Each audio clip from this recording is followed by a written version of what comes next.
Halo Bapak Ibu, berjumpa lagi dengan saya di sini di dalam renungan harian. Bagaimana kabarnya hari ini? Saya berharap Bapak Ibu senantiasa di dalam lindungan Tuhan dan pastinya jangan lupa untuk selalu bersyukur. Baik, sebelum kita bersama-sama mendengarkan firman Tuhan, kita bersatu dalam doa. Kita berdoa.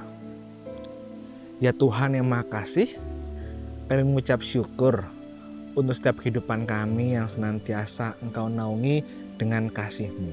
Saat ini Tuhan, kami hendak menerima sabda kasih-Mu yang senantiasa menerangi hati kami.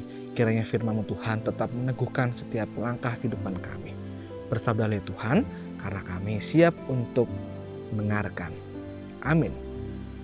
Firman Tuhan pada hari ini akan saya bacakan dari Lukas 13.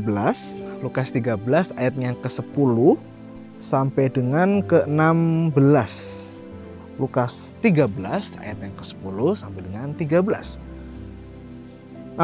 Lukas 13 ayat 10 hingga 16. Demikian firman Tuhan. Menyembuhkan orang sakit pada hari Sabat. Pada suatu kali, Yesus sedang mengajar dalam salah satu rumah ibadat pada hari Sabat. Di situ ada seorang perempuan yang telah 18 tahun dirasuk roh sehingga ia sakit sampai bungkuk-bungkuknya dan tidak dapat berdiri dengan tegak. Ketika Yesus melihat perempuan itu, ia memanggil dia dan berkata kepadanya, "Hai ibu, penyakitmu telah sembuh." Lalu ia meletakkan tangannya atas perempuan itu, dan seketika itu juga berdirilah perempuan itu dan memuliakan Allah. Tetapi kepala rumah ibadat gusar karena Yesus menyembuhkan pada hari Sabat. Lalu ia berkata kepada orang banyak, "Ada 6 hari untuk bekerja. Karena itu datanglah pada salah satu hari itu untuk disembuhkan, dan jangan pada hari Sabat." Tetapi Tuhan menjawab dia, katanya, "Hai orang-orang munafik, bukankah setiap orang di antaramu melepaskan lembunya atau keledainya pada hari Sabat dari kandangnya dan membawanya ke tempat minuman? Bukankah perempuan ini yang sudah 18 tahun diikat oleh iblis harus dilepaskan dari ikatannya itu? Karena ia adalah keturunan Abraham." Dan waktu itu ia berkata demikian, semua lawannya merasa malu dan semua orang banyak bersuka cita karena segala perkara mulia yang telah dilakukannya. Demikian pembacaan firman Tuhan. Berbagilah kita tidak hanya membaca, melainkan menerapkan, memelihara, dan merefleksikan di dalam kehidupan kita sehari-hari. Haleluya. Bapak Ibu terkasih dalam Tuhan Yesus Kristus, jika kita dalam sebuah perjalanan, baik itu dengan mobil ataupun baik itu kita menggunakan motor, tiba-tiba kita melihat ada orang yang kesusahan. Bagaimanakah respon atau reaksi kita? Melihatnya dengan kasihan, memfotonya terus diupdate, "Aduh, ada orang susah." Atau kita hanya melihat saja tanpa ekspresi? Atau seperti apa? Tetapi pastinya saya meyakin bahwa Bapak Ibu ketika melihat orang di pinggir jalan dalam kesusahan pastinya ingin membantu. Tapi ketika kita berada di dalam mobil atau sedang menaiki motor, pasti kita berpikir, "Aduh, nanti kalau kita membantu terus berhenti dari kendaraan akan menimbulkan macet atau nanti akan menimbulkan hal-hal lain." Pastinya kita akan berpikir hal-hal yang demikian. Tetapi hal tersebut justru tidak. Hal tersebut menjadi mungkin ketika Tuhan Yesus melihat ada seorang perempuan yang sedang sakit.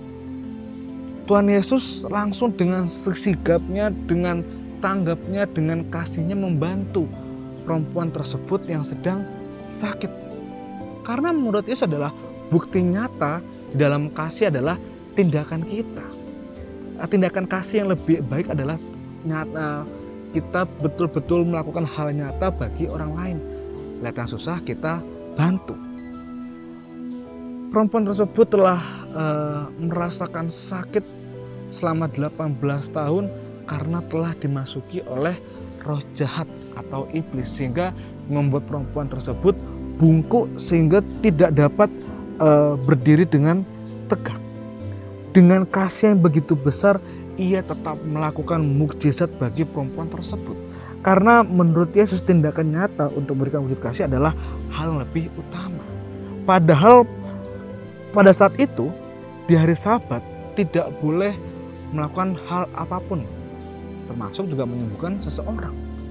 Sesudah Yesus menyembuhkan ibu itu, kepala rumah ibadat sangat gusar hatinya karena Yesus menyembuhkan ibu itu pada hari Sabat.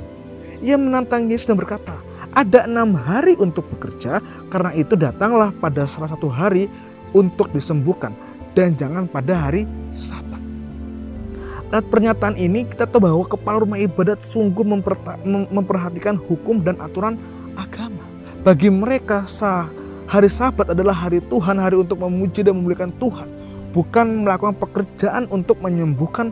Bagi mereka hukum adalah hukum dan tidak boleh mempermainkan hukum. Tetapi apa bedanya ketika hari Sabat orang-orang malah justru mengeluarkan ternak-ternaknya untuk diberikan minum, diberikan makan. Jika ada orang yang sakit, maksud tidak boleh dibantu. Dan inilah yang sangat tidak disenangi oleh Yesus. Tetapi pernyataan kepala rumah ibadat tersebut langsung disanggah oleh Yesus. Yesus langsung membuka mata mereka dengan satu perkataan yang membuat mereka langsung tercengang. Berarti derajatnya hewan lebih tinggi daripada manusia. Manusia adalah ciptaan Tuhan yang betul-betul diberikan akal budi dan sebagainya, dan harusnya kita memberikan kasih. Kenapa kita tidak memberikan kasih? Hal tersebut yang jangan sampai kita tidak lakukan. Akan sangat bahaya sekali jika kita melihat ada orang kesusahan tapi kita tidak memberikan aksi nyata. Karena ada banyak sekali di sekeliling kita tapi kita melihat tapi tidak peka. Kita tidak tergerak hatinya. Kita lebih asik menonton, memberikan belas kasih di dalam hati tanpa mewujudkan aksi nyata. Dalam bacaan pada hari ini, Yesus menerapkan hidup di dalam kasih. Jika kita hidup, maka kita harus memberikan kasih. Dan kasih yang nyata akan membuat kita damai sejahtera dan tidak akan membuat kita susah.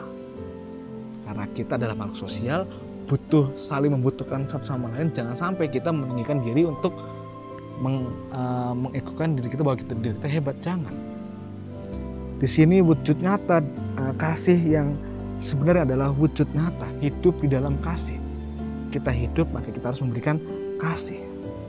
Yesus sangat mengasihi manusia, apalagi orang yang dikuasai oleh iblis tersebut yang dalam penyakitnya. Perempuan yang disembuhkannya adalah perempuan yang dirasuki roh jahat. Yesus sadar akan tugasnya bahwa ia diutus ke dunia untuk menyelamatkan manusia dari genggaman iblis. Karena itu ia dalam hidupnya selalu memprioritaskan kasih. Dan ini merupakan satu peringatan bagi kita sekalian. Yang kita adalah anak-anak dari Tuhan Yesus. Kenapa kita terkadang sulit untuk memprioritaskan orang yang membutuhkan. Kita lebih asik untuk memprioritaskan diri sendiri padahal kita tahu masih banyak orang yang susah. Kita lebih sendiri, sudahlah memperkaya diri dulu, ntar membantu nanti aja. Tapi ketika susah baru Tuhan tolong bantu. Ketika kita punya, kita sering lupa untuk membantu orang lain. Kiranya firman ini tetap meneguhkan kita agar kita hidup di dalam kasih. Menghidupi diri, menghidupi Tuhan di dalam kasih agar kita senantiasa terus memberikan kasih kepada sama. Agar kasih tersebut tidak putus dalam diri kita. Agar kasihnya Tuhan akan terus disambungkan di banyak orang. Sehingga kasih Tuhan tetap menjadi gayung sambut untuk kita bersama. Dan kira kita dapat menggelorakan kasih dalam kehidupan ini. Amin. Kita berdoa. Ya Tuhan, kami mengucap syukur untuk firman-Mu yang sungguh menyadarkan kami ketika kehidupan kami harus hidup dalam kasih, ketika hidup kami harus betul-betul menggunakan aksi nyata untuk membantu sama lain.